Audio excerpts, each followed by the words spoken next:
World News Tonight with Peter Jennings continues. Now, Solutions.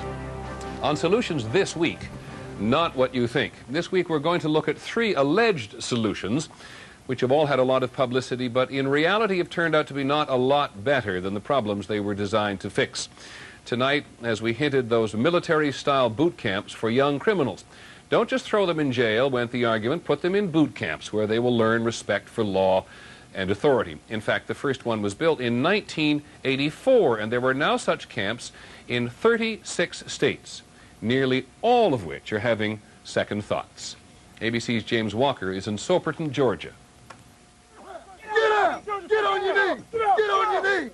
At the Truetlen Boot Camp in rural Georgia, there is no mixed message. You gonna change that, son. You ain't gonna make it. You ain't gonna make it. What we aim to do is to shock them into looking at where they are, where they're going, and hopefully we can change their mind. Oh, yes, sir. I can't hear you! Sir, yes, sir. How much? Every day begins at 4 a.m. 30 minutes of PT, a hurried breakfast, their only hot meal of the day. On your feet. Then they're off to manual labor, shoveling dirt or cutting bushes. The boot camp's motto talks about changing lives and rebuilding futures, but studies show that boot camps by themselves do no better than prisons in deterring crime. What's needed, criminologists say, are strong education and drug treatment programs and meaningful help for the inmates once they're back in society. From the day that the offender walks into the boot camp, they need to focus on what that person needs when they get out. But most boot camps are ill-equipped for that. Derek Lindsay has just finished his sentence for possessing crack cocaine. In 90 days here, he received only 16 hours of drug counseling. There's really nowhere to go. It's just trouble out there.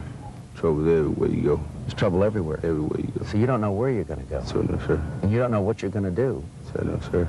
And the job training you've had is for cutting bushes? Sir, sir. We know that in a short period of time, 3 months to 6 months, it is very difficult to change a person.